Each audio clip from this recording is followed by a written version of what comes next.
"You can leave now." That's what my father said. In front of 80 people. In a ballroom filled with crystal chandeliers, champagne, and applause for his retirement party. His voice echoed like a slap. Cold, firm, final. And all I could do was stand there frozen. But then I heard the scrape of a chair. My husband stood up too. That moment rewrote the definition of family for me forever. But to understand how I got here, we have to rewind. My name is Natalie Grant. I'm 34. And I grew up in a home where achievements were worshipped and softness was weakness.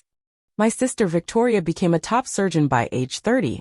My brother Matthew was a hedge fund star by 28. And me? I loved books. Words. Stories. Which meant in my father's eyes I was invisible. Until I wasn't.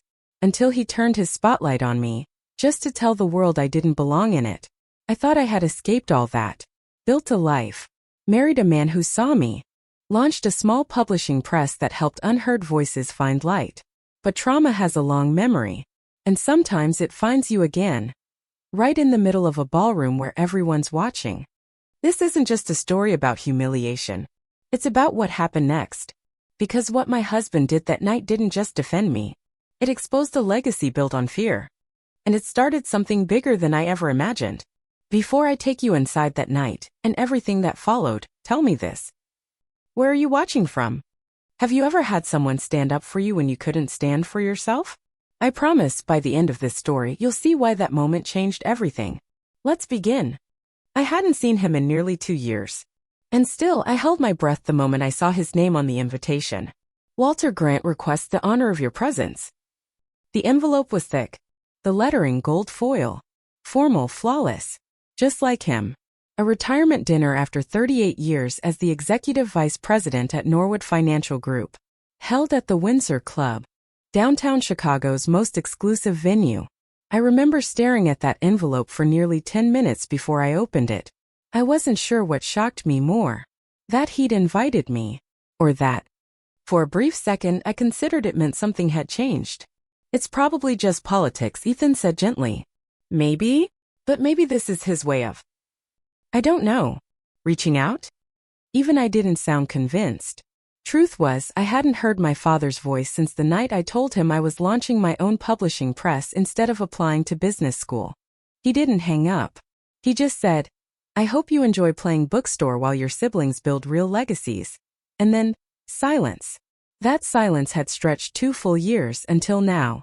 So why go? I'd spent a lifetime chasing crumbs of approval from a man who saw me as a liability to his image. But somewhere deep inside, there was still a daughter who thought, maybe this time, if I dress right, speak right, look successful enough, maybe he'll finally be proud of me. Ethan helped me zip up my navy blue dress the night of the party. You sure you want to do this? No. I admitted. But I think I have to. He held my face between his hands. Whatever happens, we walk in and out of there together. I nodded, gripping the side of the dresser until the panic simmered down. At 6:42 p.m., we pulled into the valet line outside the Windsor. The building shimmered with old money and self-importance. Marble floors. Gold sconces. A string quartet warming up in the lobby.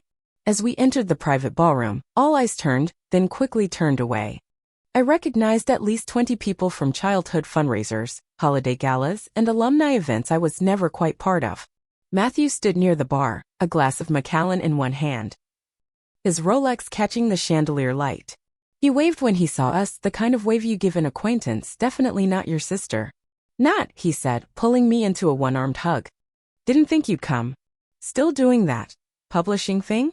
I forced a smile. Still doing that controlling millions and other people's money thing? His smirk didn't quite fade. But it thinned. Ethan offered his hand. Scott, right? Matthew said, shaking it. Sorry, Ethan. I'm terrible with names. Victoria was draped in crimson, diamonds dripping from her ears. She air-kissed my cheek and commented on how much I'd filled out.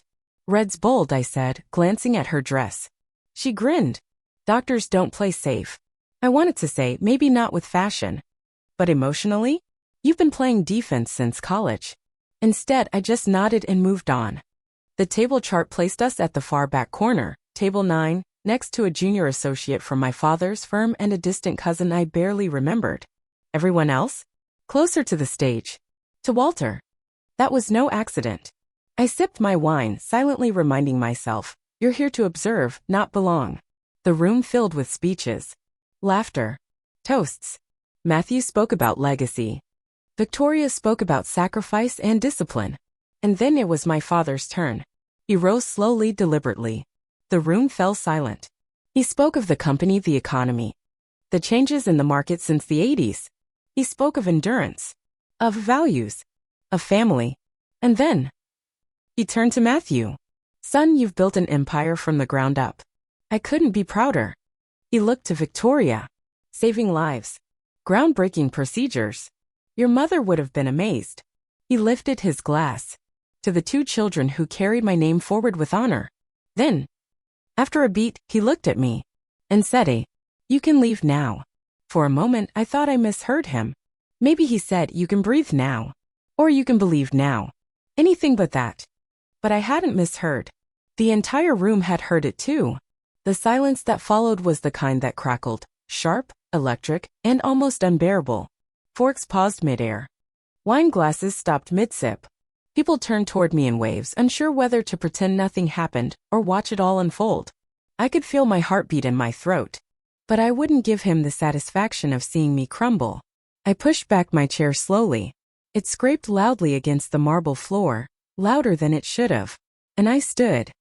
My knees were trembling, but I stood. Then beside me another sound. The scrape of Ethan's chair. He rose too. Calm. Controlled. But his jaw was clenched. And his eyes, oh his eyes. They burned. My father narrowed his gaze at Ethan like he was swatting at a fly. This doesn't concern you, he said sharply. Sit down. Ethan didn't move. Instead, he calmly picked up his water glass, reached for a spoon and… ting, ting, ting. 3 soft chimes that sliced through the tension like a scalpel. The universal signal for a toast. Heads turned again. No one knew what to expect now. I'd like to say a few words, Ethan said. My father opened his mouth to object, but nothing came out. Because the room, for the first time in the night, wasn't looking at him. They were looking at Ethan. At some point this evening, he began, someone decided that success is only defined by titles, bank accounts, or the number of people who clap when you enter a room. He paused, letting his voice settle like a blanket over the room. But I'd like to talk about a different kind of success. One that doesn't require applause. He looked directly at me, then back to the guests. My wife, Natalie Grant, is the founder of Starlit Press, an independent publishing company that gives a platform to authors who've been ignored by traditional systems. Veterans, immigrants, first-generation writers, survivors. Minnie Hook. You could hear someone across the room murmur, I didn't know that. She built this from nothing. No inheritance. No family connections. No shortcuts. Just belief and grit. I stood frozen. Ethan had never spoken like this before, not in public. And then came the hammer. What most of you don't know, he continued, is that when her mother was dying, Natalie left college to care for her. She spent 7 months reading to her every night, feeding her, holding her hand through chemo. I bit my lip to keep it from quivering. She gave up her college savings to help her brother when he got into serious financial trouble. Money she never asked back, never mentioned again. Matthew shifted uncomfortably. My father's face was tight, red, angry. And while some people here measure worth by net worth, I'd argue that Natalie has done more for others than most of us combined. The room held its breath. She's not invisible. She's not irrelevant. She's the kind of person we should be to one another. He raised his glass slightly. So here's to the woman who walked into this room carrying more dignity than anyone who tried to push her out of it. A pause. To my wife. To the only legacy I care about. People didn't know whether to clap.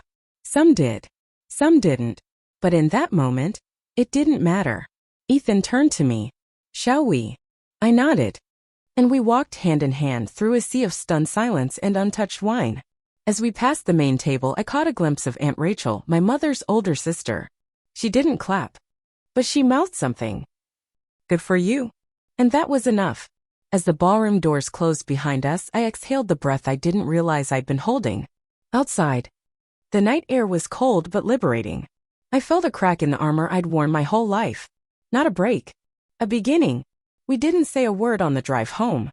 Not because there was nothing to say, but because neither of us knew where to begin. The city lights blurred past the windshield like streaks of old memories. Sharp, fragmented, too fast to process. Ethan reached over and took my hand. His thumb drew slow circles on my palm, grounding me, keeping me tethered. I wanted to thank him. I wanted to cry. I wanted to scream. But mostly, I just wanted to forget. That night, I barely made it through the front door before collapsing on the couch. I didn't cry pretty. I didn't cry in silence. I broke. 34 years of being small enough to stay safe, invisible enough to avoid disappointment, quiet enough to avoid rejection. All of it erupted. And Ethan just held me. No advice. No, you'll be fine. Just his arms. I'm sorry, I choked out between sobs. I'm so sorry you had to see that. To be part of that. He pulled me back just enough to look me in the eyes. I'm not. Not for 1 second. I didn't sleep that night. Every time I closed my eyes, I was back there, standing under the crystal chandelier, with 80 pairs of eyes watching me burn. At 3:14 a.m. My phone rang. Dad. I stared at the screen. 5 seconds. 10. Then voicemail. It rang again. And again. 7 missed calls by sunrise. Each one left a voicemail. Each one angrier than the last. You embarrassed me. You ruined the night. I gave you a chance to walk away quietly. And instead you made a scene. Mini hook. By morning I couldn't breathe. Tight chest. Racing pulse. Tingling fingers. A full-blown panic attack. Ethan found me on the floor of the bathroom, curled up beside the tub, gasping for air. He knelt down, wrapped his arms around me, and talked me through the breathing technique my therapist had taught me years ago, back when anxiety came from book deadlines, not parental trauma. When I finally calmed down, he held me close and said, "This isn't going away overnight. You need support. Real support." Later that afternoon, he handed me a list of therapists who specialized in family-based trauma.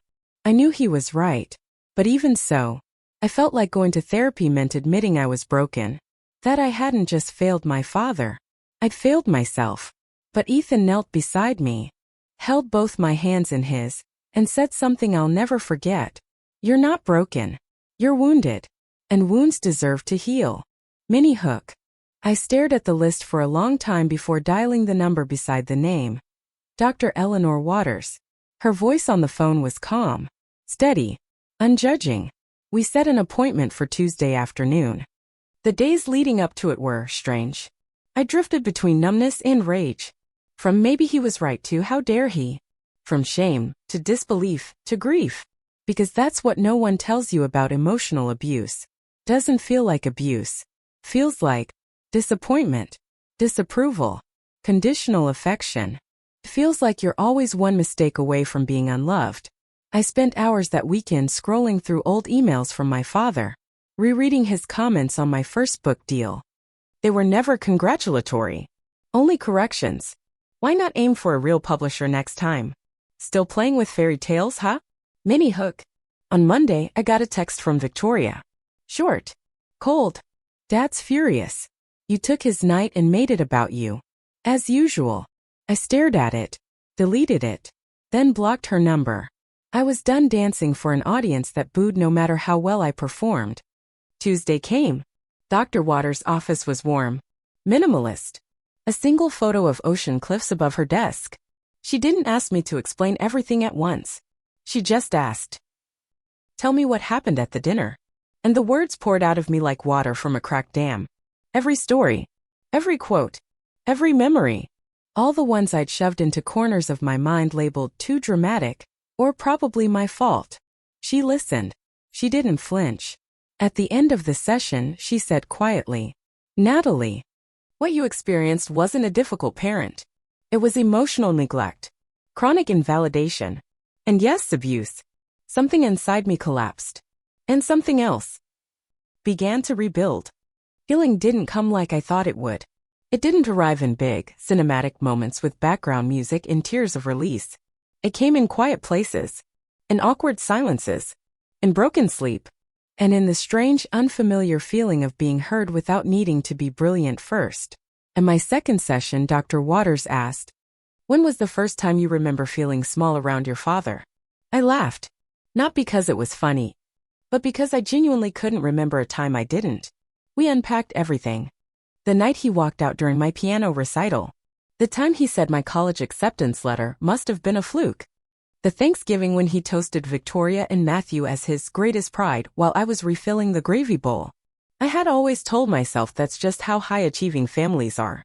Turns out, that's just how trauma disguises itself in tailored suits and polite dinner parties. Mini hook. Around the third week of therapy, I had a dream. I was standing at the edge of a stage, waiting for someone to hand me a script, but no one ever did. So I stood there silent until someone from the crowd yelled, "You don't belong here." I woke up with tears on my pillow and a realization in my chest. I'd spent my whole life waiting for someone else to tell me who I was allowed to be. And I was done waiting. That night, Ethan and I talked for hours. About everything. About the business. About the city. About whether we were living where we actually wanted to live, or where we felt we had to. "Seattle," I said quietly. "It felt like home." He nodded. "I've been thinking the same thing." Mini hook. We weren't running away. Not this time. We were moving towards something. Within weeks, we made the decision official. Ethan received an offer from a publishing software company headquartered in Seattle, remote optional, generous salary, great culture. I gave our small team at Starlit Press the news. We'd be relocating. A few staffers chose to come with us. Others would transition out. But everyone supported it. There's something poetic, my editor Claire said, about the girl who was told she didn't belong, choosing where she finally does. The packing process became symbolic. Every box we taped shut felt like a chapter closed. I found old birthday cards from my father, 3 of them, all signed Walter instead of Dad. I found the letter Victoria sent when she got into med school. "I know you'll never get this kind of thing, but maybe it'll inspire you." I tossed it all. And I didn't feel guilty. Mini hook. Our last night in Chicago, we had dinner at a quiet Italian place tucked between 2 bookstores. It was the first place Ethan had taken me on our third date, the night I told him about the way my dad used silence as punishment. "You've come so far," he said, raising his glass. "You're not the same woman I met." "I am," I replied. "I've just stopped apologizing for it." We clinked glasses and toasted to freedom. Seattle greeted us with rain, cool air, and a city that didn't know my family name, which was exactly what I wanted. We found a craftsman-style house just outside Queen and big enough for a home office, quiet enough to feel like exhale. Within weeks I felt it, a shift. I walked taller, spoke slower, smiled easier. Starlit Press began to thrive in ways I hadn't anticipated. We launched a new imprint called Unheard, focused on memoirs and essays from people who had survived emotionally complicated families. Our inbox overflowed. Mini hook. One letter in particular hit me like a mirror. It was from a woman in her 50s, estranged from her father for over 20 years. She ended the letter with, "Thank you for reminding me that estrangement doesn't make me broken, it makes me brave." I read it 3 times before replying. She had no idea her words were healing the very person who created the platform. Some days were still hard. There were moments when I'd look at my phone, half expecting to see Dad on the screen. There were nights I still woke up from dreams where I was 5 years old again, clutching a coloring book, waiting for praise that never came. But they no longer controlled me. They were passing shadows, not permanent storms. Dr. Waters once said, "When the wound stops bleeding, the scar tells its own story." And mine was finally becoming something I could look at without shame. 3 months after the move, I was invited to speak at a small literary summit in Capitol Hill. The topic? Stories that changed the narrative. I almost said no. Not because I didn't believe in it, but because I didn't know if I was ready to tell mine. Until then, the only people who knew the full story were Ethan, Dr. Waters, and my editorial team. Going public meant letting the world see the wound before the scar had fully formed. But then I remembered that letter from the woman who said estrangement isn't broken, it's brave. I said yes. Mini hook. The night of the event. The air in the auditorium buzzed with the gentle tension of stories waiting to be shared. My name was last on the program. I almost wished it was first so I wouldn't have time to overthink. But maybe the universe knew I needed to hear what came before me. A veteran spoke about writing to manage PTSD. A mother shared her journey through postpartum depression using poetry. Each voice cracked something open in the room. By the time I stepped onto the stage, I was no longer afraid. I looked out at the crowd, took a breath, and said, I used to think silence kept me safe. And then I told them everything. Not every detail. Not every name. But enough. Enough for anyone who had ever felt invisible in their own family. Enough for the woman in row 2 who silently wiped tears away. Enough for the teenage girl in the back who didn't blink the entire time. And definitely enough for me. Minnie Hook. Afterward, people lined up to speak with me. One woman handed me a copy of her unpublished memoir, Eyes Wide with Hope. Another man, maybe in his 60s, simply said, Thank you. My daughter hasn't spoken to me in 12 years. I think I finally understand why. But the moment that truly undid me? When I turned to see someone waiting off to the side. Matthew. My brother. He was holding a bouquet of wildflowers. Messy. Uncoordinated. Not his usual style. I didn't know you'd be here, I said, stunned. I didn't either, he admitted.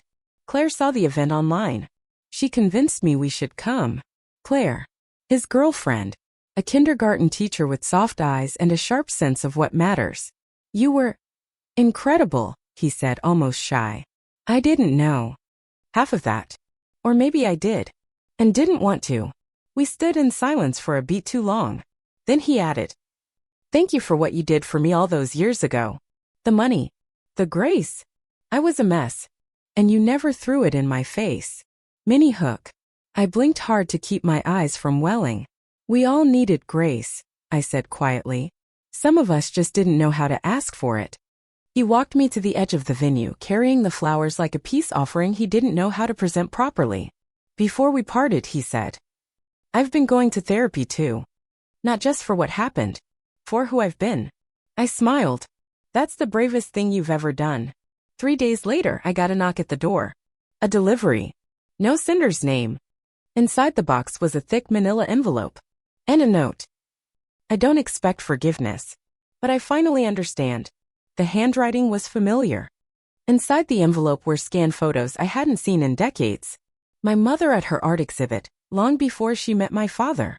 A photo of her painting barefoot in the garden, pregnant with me. She looked radiant. Wild. Free. There was also a folded letter in her handwriting, dated 2 weeks before she passed. If you're reading this, I hope you're still making art. Still telling stories. Still walking away when love asks you to shrink. Minnie Hook. My hands trembled. I don't know how my father got that letter. Or why he sent it now. But for the first time in my life, I didn't need him to explain. Because it wasn't about him anymore. This was mine now. That same week, I received an email from a woman named Vivian Hale. She had been my father's executive assistant for over 15 years. Retired now. I'm not writing to defend him, she said. But I wanted you to know, after your husband's speech, 3 different people told me they'd always admired your strength.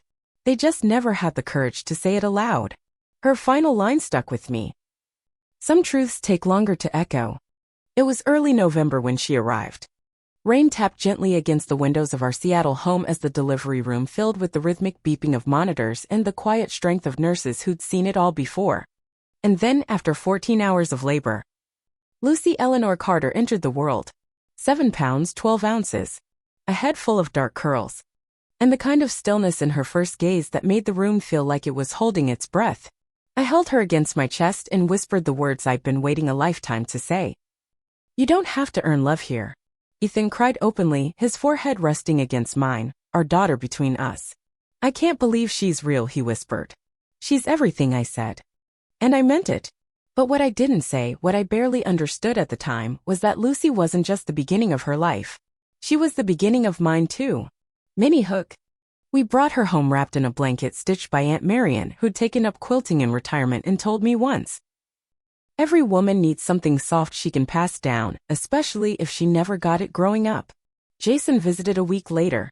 He held Lucy like she was made of glass, sitting cross-legged on our couch. Visibly nervous. She has your nose, he said. And Mom's mouth, I added. He nodded. Yeah, she really does. Victoria didn't come. But she sent a gift. A silver baby bracelet with Lucy's name engraved in cursive. No note. I didn't mind. Some bridges aren't meant to be rebuilt. Some rivers are better left uncrossed. But for the first time, I didn't feel the urge to chase reconciliation, or earn it, or justify why it hadn't come. Mini hook. Because the difference now was I finally understood something I hadn't before. Closure isn't always something you get from the person who hurt you. Sometimes closure is choosing a different ending for someone else. And that's what Lucy was. The end of the cycle. The undoing of everything I used to believe about love and worth and who gets to belong. I don't know if my father will ever see her. He's recovering from a second stroke, Jason told me quietly. Living alone now. Less sharp. Less angry. Just quieter. I wished him peace. But I didn't wish him back. Because I have no desire to reopen wounds just to prove they've healed. Mini hook. Instead, I focused on building what he never could. A home full of unconditional laughter. A business rooted in empathy. A marriage that doesn't punish honesty. And a daughter who will never doubt her place in the world. Starlit Press continued to grow. We published a memoir by a former foster child that made the New York Times bestseller list. One of our authors was nominated for a PEN Award. And in the spring, we launched a children's line, Starlit Kids, with stories centered on emotional resilience and kindness. Lucy already had every book. She'd point at the covers like they were familiar faces.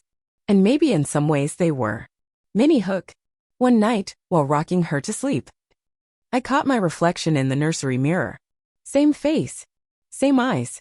But no longer the woman who flinched when the phone buzzed with her father's name. No longer the girl who waited to be chosen. Just me. Whole. Quietly, steadily, finally free. Ethan stepped into the room with 2 mugs of tea. She's out cold, he whispered. I think she likes my voice better than yours. Impossible. He teased. We stood there in the soft glow of the night light, watching our daughter sleep, her tiny chest rising and falling like the gentlest tide. Then Ethan asked, "Do you ever miss them?" I paused. I miss what I wanted them to be. He nodded. We both knew that was the real answer. Mini hook. Before we left the nursery, I whispered one last promise into Lucy's ear. You will never wonder if you're enough. And I meant it. With every fiber of my being. Not because I was the perfect mother. But because I had done the work, the painful, slow, necessary work of becoming the woman I needed when I was small. The legacy I inherited may have been cold, conditional, and brittle. But the one I'll leave behind? It's made of love. And choice. And fire. And softness. And stories that refuse to stay silent. What about you? Have you ever had to walk away from someone to finally walk toward yourself? Have you ever broken a cycle so the next generation wouldn't have to? If this story resonated with you, tell me where you're watching from. And if you're holding on to pain that was never yours to carry, I hope this helped you set it down. You're not alone. You never were. And you too are enough. Exactly as you are.